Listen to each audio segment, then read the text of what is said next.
जमीन प्रॉपर्टी संबंधित जानकारी में आज जो हम आपको बताने जा रहे हैं, यदि आपका कोई रास्ता रोक रहा है तो जमीन निजी हो या सरकारी, तो आप उस परिस्थिति में आपको क्या करना चाहिए। देखिए, मान लेते हैं जैसे ये घर वाला है, अब देखिए इसका जो रास्ता है, मान लेते हैं ये जमीन अब यहाँ पे कोई सरकारी तो है नहीं, दोनों पक्ष का घर बना हुआ है और इसका भी सामने का जमीन जो है वो निजी होगा और इधर वाला जो होगा वो भी निजी होगा।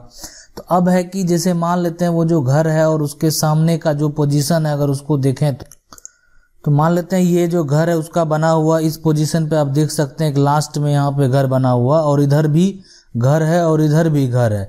अब इसको कोई रोकेगा नहीं, बोला मेरा निजी है ये, हम आपको नहीं चलने देंगे, नहीं इससे निकलने देंगे। अब ये निजी अगर जमीन है, हो सकता है कि मान लेते हैं आगे चल के कुछ जमीन सरकारी भी हो, कोई बड़ी बात नहीं है, कुछ जमीन निजी भी है, कुछ जमीन सरकारी भी है। क्या करना, क्या कोई रास्ता रोक सकता है चलने फिरने के लिए? ठीक है, तो ये बात समझना बेहद जरूरी है। अगर ऐसा रोकता है तो आपको क्या करना चाहिए, क्या प्रक्रिया होता है, क्या नियम कानून है, उसको समझने का प्रयास करेंगे। ठीक है, देखिए सबसे पहले अगर बात करें यहाँ पे, तो जो घर है, जैसे मान लेते हैं कहीं भी शहर में हो या ग्रामीण क्षेत्र में भी हो, जब भी घर बनाते हैं, रास्ता जो जब भी एक तरह से जब प्लॉटिंग का काम होता है या कभी कहीं एरिया में घर बनाया जाता है, तो रास्ता सारा सरकारी नहीं हो सकता। मतलब ऐसा नहीं संभव है कि सारा जमीन रास्ता वाला सरकार का ही होगा, है ना। कि एक समय मान लेते हैं कि एक बड़ा प्लॉट था, अब ये जो है 3 आदमी के पास बिक गया, बात आई समझ में। अब 3 आदमी के पास ये चीज जो है बिक जाता है, आप समझ सकते हैं ना पहले। तो अभी अगर बात करें तो इसका रास्ता जो निकलने का है कि ये इधर से इधर जो है निकलने का मान लेते हैं, पहले से रास्ता था, तो एक आदमी तो ये इसको ले लेगा। अब ये सामने वाला भी अगर ये चीज जो है यहाँ पे आप देख सकते हैं कि अब उस केस में जो है ये कैसे निकलेगा। अब यहाँ से ये भी ब्लॉक है, ये भी ब्लॉक है, ये एक रास्ता है, 3 आदमी ने इसको ले लिया। तो एक तो तरीका था कि ऐसे लेता, अब बात को समझने का प्रयास करेंगे, ऐसे लेता तो इसका जो ये फ्रंट है ना वो ही सही नहीं होता।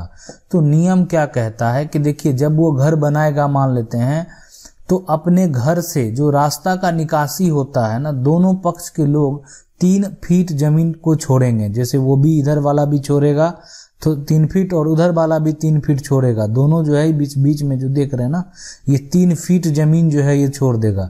अब वो डिपेंड करता है, जहाँ पे भी कंपनी के द्वारा प्लॉटिंग करके जमीन बेचा जाता है ना, वहाँ पे कहीं पे 12 फीट, 15 फीट, 20 फीट, उस हिसाब से रास्ता दिया जाता है। वही जमीन से ही रास्ता निकाल के रास्ता बना के दिया जाता है। तो वो अपना उनका कार्य है और होना भी चाहिए। बिना रास्ता का जमीन का क्या मतलब, ठीक है। लेकिन अगर निजी जमीन में भी ऐसा नहीं है कि आप घर बनाएंगे तो रास्ता ब्लॉक करके घर बना लेंगे, आपको अपने से मतलब है, दूसरे से मतलब नहीं है, उसको वो देखा जाएगा तो वो आपका इलीगल हो सकता है। ठीक है, और वो उसको जो है तोड़ने का आदेश भी हो सकता है अगर आप उतना कवर नहीं किए। तो नियम होता है आप अपना जो भी है। तो ग्रामीण क्षेत्र में क्या होता है, ग्रामीण क्षेत्र में जगह काफी स्पेस होने के चलते लोग आगे खुद ही खुला रखते हैं, है ना, और उसके आगे सरकारी जमीन भी रखते हैं, उसको भी कैप्चर करके रखते हैं। मतलब ये भी होता है ग्रामीण क्षेत्र में। तो अब है कि उसको भी अगर कोई कैप्चर कर लिया सरकारी जमीन को और उसको अगर रोक रहा है ना, तो उस समय आप कदम उठा सकते हैं। उस समय आपके लिए सबसे बेहतर कदम ये होगा कि उस समय सबसे पहले आपको अंचल अधिकारी के पास जाना चाहिए, सीओ के पास जाना चाहिए और जो मामला है वो आपको स्पष्ट करना चाहिए। देखिए, सरकारी जमीन पर अतिक्रमण हटाने का पूरा पावर सीओ को होता है। बात को समझ लीजिए, अगर सरकारी जमीन पे कोई भी किसी तरह का अतिक्रमण है और सीओ को उस जमीन का जरूरत पड़ जाएगा, बिना कोई आदेश, बिना कुछ भी किए हुए उस जमीन पर उसको जो है उसका कब्जा खाली कराया जा सकता है। इसलिए वो एक तरह से अतिक्रमण कहलाएगा। ठीक है, तो इसलिए जब वो जमीन सरकारी है तो उस पर आसानी से जो है कब्जा खाली कराया जा सकता है और इसका जो है पूरा पावर जो है वो सीओ को होता है। तो इसलिए आपको जो है सीओ को इसके लिए आवेदन करना चाहिए कि मेरे घर के सामने सरकारी जमीन है, लोग उसको जो है कैप्चर किए हुए हैं, उस पे जो है रास्ता वो नहीं चलने देते हैं, या आपका निजी जमीन में रास्ता बना दिए, बहुत तरह की बात है ना। अब है कि जैसे मान लेते हैं आप बार बार जा रहे हैं अंचल अधिकारी के पास, नहीं माना जा रहा, तब आप जो है एक तरह से डायरेक्ट जो है जो जिला अधिकारी हैं उन्हीं के पास जाना सही रहेगा, कि वहां जाएंगे तो हो सकता है आपको बेहतर विकल्प निकल के सामने आए। तो अगर फिर दोबारा उनके पास जाने के बाद भी जो आदेश होगा वो सीओ को ही होगा, ठीक है। तो इस परिस्थिति में आपको ये चीज। अब दूसरी बात है कि अगर मान लेते हैं कि कोई रास्ता ब्लॉक करके घर बना रहा है, तो उस पर भी क्या करना चाहिए आपको। फिलहाल उस पर आप डायरेक्ट एसडीओ साहब के पास आवेदन करेंगे और तुरंत जो है उस पर एक तरह से धारा लगा के उसको रोकने का प्रयास करेंगे। सीओ को भी इसके लिए आवेदन कर सकते हैं, ठीक है, और थाना प्रभारी को भी कर सकते हैं कि आपका जमीन का जो है वो एक तरह से ब्लॉक कर रहा है और आपको आने जाने में जो कहे कि वो तो एक तरह से अगर ब्लॉक हो गया, कंस्ट्रक्ट हो गया तो मामला आगे जा सकता है। लेकिन फिलहाल अगर आपको ऐसा लग रहा है कि आपका वो जमीन का रास्ता रोका जा रहा है, तो फिलहाल तो आपको एक्शन लेना चाहिए ना, कुछ ना कुछ एक्शन में आपको ये प्रक्रिया तुरंत आपको अपनाना चाहिए, ठीक है।